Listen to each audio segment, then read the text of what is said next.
Selamat datang di channel saya Serangga Gatal.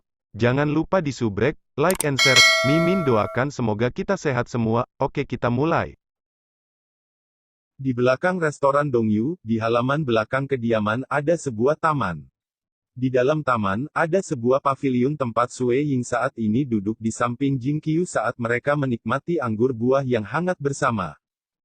Seorang remaja berjubah merah menyambut dengan hormat, "Guru." Itu adalah Ye Qing. Ye Qing Melihat ke arah murid yang paling ia suka. sukai selama 100 tahun mengajar ini, Sue Ying tidak bisa menahan diri untuk tidak menyeringai. "Aku akan meninggalkan kota Sungai Putih dengan istriku. Restoran ini sekarang milik kamu. Apapun yang kamu lakukan dengannya, apakah kamu memutuskan untuk menjualnya atau menyimpannya, terserah kamu."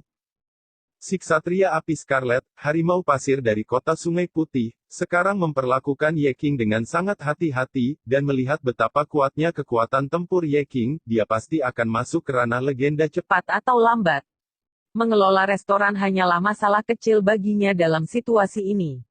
Guru dan istri guru akan pergi. Ye Qing buru-buru bertanya. Ye Qing tidak memiliki ayah ketika dia tumbuh dewasa, sementara ibunya seperti benang yang putus asa yang tidak peduli apakah dia hidup atau mati. Hanya sekarang, Dengan kekuatan tempur Ye Qing menjadi lebih kuat, ibunya membuka matanya saat melihat uang dan datang untuk membujuk putranya, meskipun hubungan mereka tetap sama jauhnya seperti sebelumnya. Terlepas dari keluarga aslinya, Ye Qing memiliki kasih sayang yang sangat mendalam kepada gurunya dan istri gurunya dan melihat mereka sebagai orang tua kandungnya. Dan restoran Dongyu telah menjadi rumahnya sendiri. ada hal yang sangat penting yang harus aku tangani, Sue Ying memulai. Tidak banyak yang harus kutinggalkan untukmu yang kurasa tidak bisa kamu dapatkan dengan kekuatan tempurmu sendiri. Itulah sebabnya aku akan menyerahkan botol anggur buah ini kepada kamu. Ingat, kamu hanya minum 2 teguk per hari. Dengan kata-kata itu, ia melambaikan tangannya untuk mengirim termos berwarna tembaga yang terbang ke arah Ye Qing. "Aku sudah mengajari kamu semua yang aku bisa, tetapi kultivasi pada akhirnya adalah sesuatu di mana kamu harus hanya mengandalkan diri sendiri," Sue Ying menjelaskan. Bergerak sesuai "Dengan apa yang didikte hati dan jiwa kamu. Jangan biarkan masalah eksternal membingungkan atau memengaruhi kamu. Ya, guru." Ye Qing memegang labu tembaga itu, matanya mulai memerah.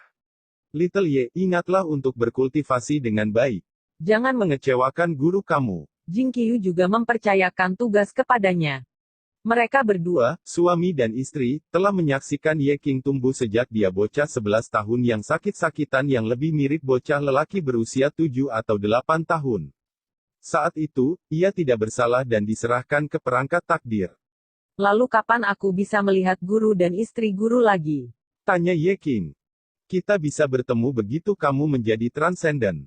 Sue Ying tertawa, tetapi Jing Qiu mengirimi suaminya pandangan penuh arti. Dia mengerti bahwa kali ini, sulit untuk mengatakan apakah Sue Ying akan kembali dari Crimson Rock Mountain dengan hidupnya. "Jika ada masalah, kamu bisa mencari Dragon Mountain Manor." Mereka dapat menemukan cara untuk menghubungi kami segera. "Ya," Ye Qing mengangguk. Dia harus menjadi transenden tidak peduli apa. Dia tidak ingin mengecewakan gurunya. "Ayo pergi." Jing Qiu Dan Sue Ying berdiri dan kemudian mulai terbang ke langit. mereka merobek ruang Dan pergi melalui air mata. Ye Qing menatap pemandangan ini. guru. "Istri guru, kita pasti akan bertemu lagi di masa depan." Provinsi Sun yang tenang, Kabupaten Sungai Azure, Kota Ritus Air, Kastil Snow-Rock. Kastil Snow-Rock saat ini telah berubah menjadi rumah leluhur klan Dongbo, di mana hanya orang-orang dari garis keturunan langsung klan yang hidup. Pertahanan yang disediakan oleh Arai juga berada pada tingkat yang berbeda dibandingkan dengan sebelumnya, dan banyak organisme yang lebih halus menjaga wilayah tersebut. Bahkan ada prajurit dewa yang melindungi perimeter. Pertahanan saat ini dari daerah ini telah menjadi benar-benar menakutkan, bahkan mendekati standar fraksi Daois Air dan Gunung Dewa Putih Hitam. Tentu saja, ini juga karena fraksi Daois Air serta faksi-faksi lain tidak benar-benar menghabiskan terlalu banyak untuk pertahanan, mengingat bagaimana mereka telah dipaksa untuk menyerah di tempat-tempat itu beberapa kali di masa lalu. Paman yang hebat, kakek Yang hebat. leluhur. Ada banyak keturunan klan yang tinggal di dalam kastil Snow Rock, yang membuat Sue Ying merasa canggung setiap kali dia kembali dan dihadapkan dengan adegan itu. Keturunan ini semua berasal dari garis adiknya, King Si. Setahun setelah Sue Ying menikah, saudaranya juga menemukan seorang istri untuk dirinya sendiri. Segera setelah upacara, ia menerobos untuk menjadi seorang yang transenden dan mulai memiliki anak. Momen menyenangkan ini benar-benar menumpuk. Saat itu, seluruh kastil Snow Rock benar-benar bahagia untuk King Si yang akhirnya memiliki 3 anak, 2 putra dan seorang putri. Namun, semua anak-anaknya itu cukup biasa dalam hal kultivasi. Terlepas dari bantuan yang diberikan oleh klan Dongbo saat mereka masih muda, yang membantu mereka semua mencapai dunia bintang, tidak satu pun dari mereka yang mampu menerobos untuk menjadi ahli legenda. Namun, akhirnya anak-anak itu tumbuh untuk memiliki anak sendiri, dan mereka menjadi semakin banyak. Ini terutama terjadi dengan putra kedua King Si, Dong Bofeng, yang pada dasarnya adalah seorang pangeran bunga yang menyebarkan cintanya ke semua tempat. 60 anak ditemukan sebagai keturunannya, dan ada kemungkinan besar banyak lagi yang belum ditemukan. Sementara klan Dongbo memiliki cara untuk menilai garis keturunan orang, mereka tidak tahu siapa anak-anak tidak sah itu bahkan, jadi tidak mungkin untuk menguji mereka. King Si benar-benar marah setelah memperhatikan itu. Dia memiliki 1 istri untuk namanya, dan kakak laki-lakinya yang sangat dia idolakan, Sue Ying, juga setia pada cinta. Kenapa dia harus melahirkan pangeran bunga seperti itu? Sementara itu, leluhur tertua klan dan ayah Sue Ying, Dong Bolai, sebenarnya cukup senang dengan masalah ini. Dia merasa bahwa keturunannya ini telah memungkinkan klan Dongbo untuk benar-benar mulai bercabang dan menumbuhkan daun, yang membuatnya benar-benar bahagia. Dia dengan demikian memutuskan untuk melindungi Dong Bofeng. Hasil dari 100 tahun ke depan, jumlah orang yang termasuk dalam garis keturunan langsung mulai bertambah, sementara mereka yang diizinkan masuk ke rumah leluhur semuanya sangat luar biasa. Apa yang kamu pikirkan? Jing Qiu memandang ke arah Sue Ying. Sue Ying melirik sekilas pada kelompok remaja di kejauhan, semua bagian dari klan Dongbo, dan tertawa. Dia berbalik untuk berbicara dengan Jing Qiu. Jing Qiu, tunggu sampai aku kembali dari Crimson Rock Mountain dan sembuh dari 6 hantu dendam. Aku ingin kita memiliki anak kita sendiri. Jing Qiu memerah sedikit. Begitu tua dan belum tahu malu. Membicarakan hal ini di depan umum. Haha, bagaimana dengan aku yang tua dan tak tahu malu? Aku harus dianggap cukup muda di antara yang transenden, bukan? Sue Ying tertawa dan bercanda. Suasana hatinya sekarang setelah dia tiba di kastil Snow Rock cukup baik. Disinilah dia tumbuh dewasa, dan arsitektur kastil tetap seperti yang dia ingat, membawa banyak ingatannya ke permukaan. Seiring waktu, banyak orang yang dia kenal sudah tidak ada lagi. Para pelayan yang paling dikenalnya dan yang tumbuh bersama dengannya, Mage Bai Yuan dan Paman Tong, juga tidak ada lagi.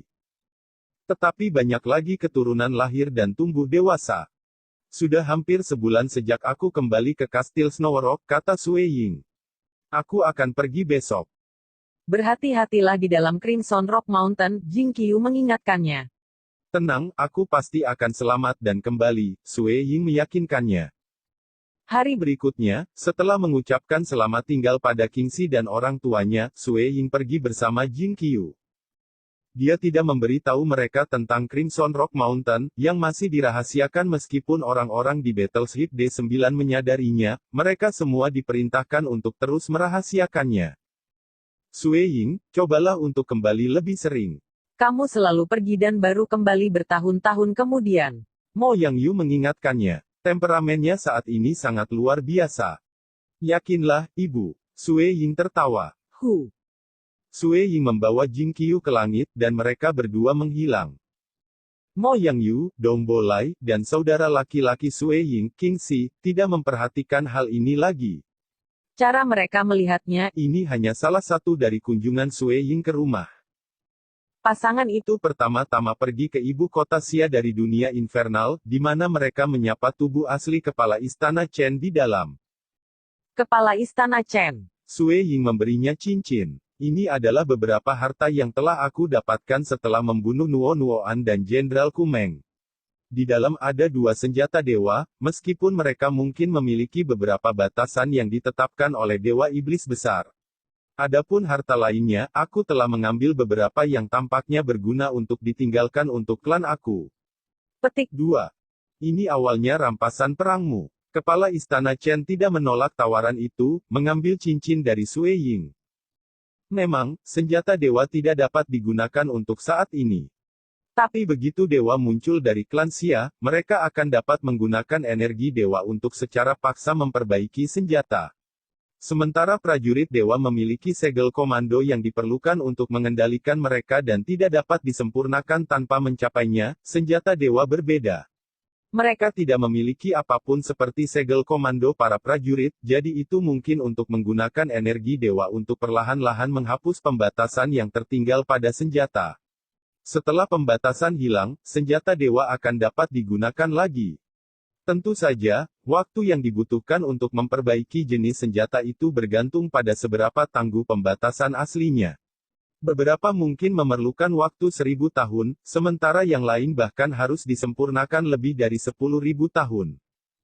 Jika mereka tidak berhasil memurnikannya dalam 10.000 tahun, Dewa Klan Xia kemudian dapat membawa senjata itu ke dunia dewa, asalkan berasal dari Dark Abyss. Jika senjata itu milik dewa dari dunia dewa, mereka akan dapat merasakan kehadirannya dan membunuh jalan ke pengguna. Tentu saja, kasus yang lebih umum adalah para dewa ini meninggalkan senjata yang diperoleh di kota asal mereka dan menunggu dewa lain muncul dan terus perlahan memperbaikinya. Jika satu tidak cukup, mereka selalu bisa menunggu yang lain. Aku telah mencapai 7 prajurit dewa di dalam istana Dewa Angin Hitam, Sue Ying memulai. Pria emas itu secara paksa dibawa pergi oleh klan Beast ketika aku dikelilingi, jadi aku sekarang hanya memiliki 6. Aku telah memerintahkan mereka untuk kembali ke Istana Infernal dan selamanya melindungi klan Xia begitu aku, Jing Qiu, dan King Xi tidak ada lagi. Yang lebih lemah akan tetap di klan aku untuk selamanya melindunginya. Petik 2. Terima kasih. Kepala Istana Chen tidak banyak bicara. Dari ketujuh, dia hanya menganggap 3 prajurit paling kuat dari para dewa. Ketiganya telah mencapai puncak dunia demigod, tetapi dengan orang emas telah diambil, hanya 2 yang tersisa. Menurut praktik sebelumnya yang Dimiliki klan Xia, mereka biasanya akan menukar ini dengan barang dengan nilai yang sama. Tapi Sue Ying telah berkontribusi terlalu banyak pada klan Xia. Kepala istana hanya bisa menyimpan semua tindakan ini di dalam hatinya, dan ketika tiba saatnya untuk menulis dokumen Sue Ying, dia akan memastikan untuk mencatat semua prestasinya. Aku awalnya berencana untuk tidak membawa pelindung lapis baja hijau bersama aku di dalam Crimson Rock Mountain, Sue Ying menambahkan, tetapi undangan lain dari kuil temporal menyebabkan aku berubah pikiran dan memutuskan untuk membawanya serta-merta. Undangan lain dari kuil temporal. Kepala Istana Chen bertanya Dengan kaget.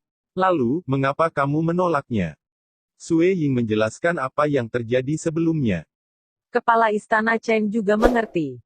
Ai, tidak akan racun heksingmu disembuhkan begitu kamu menerima undangan mereka. Kepala Istana Chen menggelengkan kepalanya. Sue Ying juga menggelengkan kepalanya. Tapi Dewa Penyihir dan Dewa Iblis Besar pasti akan mencari saat ketika aku berada di luar dunia klan Xia dalam misi untuk memulai perang. Tidak ada gunanya membahas hal ini lebih lanjut, melihat bagaimana aku sudah menolak undangan.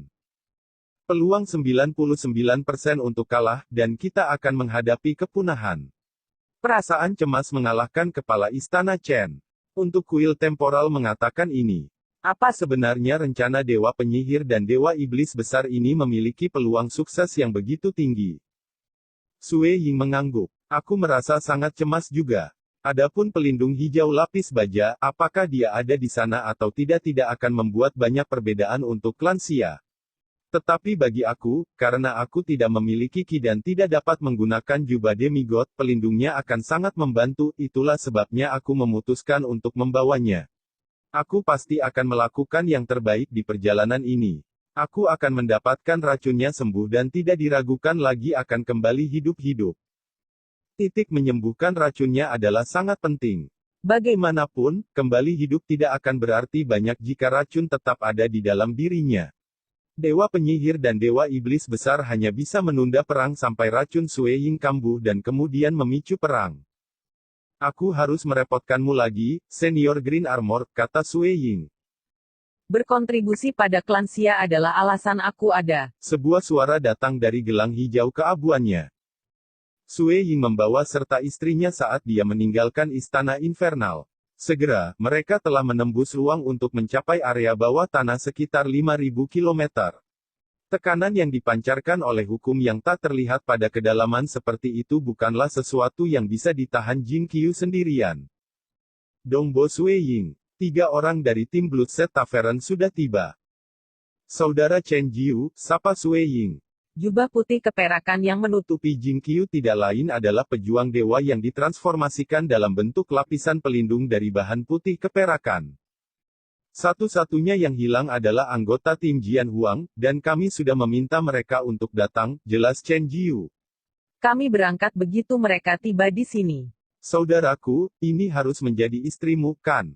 Sangat indah, penglihatan kamu pasti benar-benar baik telah menemukan pasangan yang begitu cantik. Sue Ying bertukar pandang dengan Jin Qiu. Jin Qiu, Lihatlah, itu Crimson Rock Mountain. Sue Ying menunjuk ke area kosong gelap sepanjang 1 meter itu. Itu adalah titik tunggal di pusat itu. Melihatnya, Jin Qiu bergumam, sangat mistis. Mereka berdua mengobrol di antara mereka sendiri untuk sementara waktu, sampai gelombang ruang mencapai mereka, akhirnya tiba. Iya, Aku benar-benar malu membuat semua orang menunggu kami, kata remaja berjubah emas Jian Huang. Dia membawa seorang pria jangkung, berotot dan seorang wanita yang menawan. Nyonya-nyonya dan tuan-tuan. mata remaja berarmor emas Wu Mahai dingin. Dia saat ini mengungkapkan kemampuannya. Sekarang saatnya bagi kita untuk berangkat. Dengan kata-kata itu, dia memasuki kehampaan gelap bersama dengan Bobo berambut merah dan pria kurus bernama Bahan. Ayo pergi. Master klan Meishan adalah yang berikutnya berangkat. Tengager berlapis emas Jiang Hu, dan timnya juga masuk, serta Chen Jiu dan timnya yang berikutnya. Aku akan pergi sekarang. Sue Ying mengirim Jin Qiu, yang berada di sampingnya, senyum lebar dan kemudian terbang ke kehampaan yang gelap. 13 sosok ini adalah satu-satunya yang terlihat saat mereka terbang menuju kehampaan yang gelap. Mendekati Gunung Crimson Rock, mereka menjadi lebih kecil dan lebih kecil, seolah-olah berubah menjadi partikel. Kamu harus kembali dengan aman. Jin Qiu berjubah putih keperakan menyaksikan Sue Ying meninggalkannya, matanya Dipenuhi kerinduan dan kekhawatiran. Dia takut. Takut ini mungkin benar-benar perpisahan terakhir mereka. yakinlah. Sue Ying pasti akan kembali. Cikiu Bai, avatar-avatar kepala istana Chen, penguasa Gunung He, Si Kong Yang, dan kepala istana Grand Elder semuanya mengawasi dari kejauhan. Chen Jiu, pria tua dengan janggut gunung, pria tua berkepala botak mengenakan jubah kuning, dan Sue Ying semua terbang bersama menuju Gunung Batu Crimson. Sue Ying, mulai saat ini, kita akan menjadi saudara seperjuangan. Kamu mungkin bahkan tidak tahu nama-nama Paman Fu dan pencuri tua di sini. Apakah aku benar? Chen Jiu tertawa. Haha, Aku akan mengenalkanmu pada mereka dulu. Pencuri tua di sini juga dikenal sebagai Chen Gu. Sementara itu, nama sebenarnya Paman Fu adalah Chen Fu. Chen Gu, pria tua dengan janggut gunung, tertawa. kamu bisa memanggilku pencuri tua di masa depan. Salam saudara Dongbo Sue Ying. Kamu bisa memanggilku Chen Fu. Pria tua botak dengan jubah kuning itu menyeringai miring. Aku akan mengganggumu untuk mendapatkan bantuan begitu kita memasuki Crimson Rock Mountain. Sue Ying menjawab, Chen Fu, pencuri tua, kita hidup bersama dan mati bersama. Biarkan kami membantu satu sama lain saat kami bisa. Chen Jiu, Chen Gu, Chen Fu. Apakah mereka berasal dari klan yang sama? Sue Ying menganggap ini menarik untuk diperhatikan. Chen Jiu tersenyum. Mereka berdua adalah orang dari Manor aku, tempat aku dibesarkan sejak aku masih muda. Secara alami, kita semua memiliki nama klan yang sama yaitu Chen. Aku benar-benar mengagumi bangsamu yang memiliki begitu banyak pakar muncul darinya, puji Sue Ying. Ada benar-benar terlalu sedikit ahli di seluruh klan Xia aku. Itu tidak persis seperti itu, Chen Jiu memulai ketika mereka terbang bersama. Dunia material sangat berbeda dari dunia dewa, karena jauh lebih mudah untuk menjadi transenden di dunia dewa. Itu sebabnya ada banyak lagi ahli di dalamnya. Flying Sword Mountain Manor kami cukup terkenal bahkan di dunia dewa. Beberapa ratus anggota kami adalah demigods, dan 2 bahkan dewa. Sebenarnya, manor-manor tidak harus secara pribadi datang ke sini dan mempertaruhkan nyawanya. Chen Gu menggelengkan kepalanya. Sue Ying terperangah memikirkan hal itu. Beberapa ratus Demigods. 2 dewa. Chen Jiu juga manor-manor. Flying Sword Mountain Manor kami saat ini menghadapi ancaman besar, dan itu mungkin dimusnahkan dalam 1 hari dan malam. Karena itu, Aku memutuskan untuk mencari dukungan dari dewa dunia yang kuat dan dengan rela mengambil risiko yang sangat besar untuk kepentingannya. Chen Jiu menggelengkan kepalanya. Memang, dibandingkan dengan dunia fana, dunia dewa tak terhitung jumlahnya lebih besar, tapi bahkan Flying Sword Mountain Manorku bisa dengan mudah dimusnahkan jika orang-orang tertentu menginginkannya. aku hanya datang ke sini dan menerima untuk mempertaruhkan hidup aku karena dewa dunia yang kuat itu berjanji untuk memastikan perlindungan rumah aku selama 10.000 tahun. Jika aku berhasil dalam misi ini, segalanya akan sangat berbeda. Aku tidak bisa membantu tetapi menerima pertaruhan ini. Sue Ying berkomentar, ini memang situasi yang sulit. Sejujurnya, masalah yang dihadapi Xia Klan kamu bahkan lebih buruk dari kita. Dewa iblis besar yang kuat, serta juga penguasa dunia material. Chen Jiu menggelengkan kepalanya. Tuhan dari dunia, Dunia material. apa artinya itu? Sue Ying bertanya dengan bingung.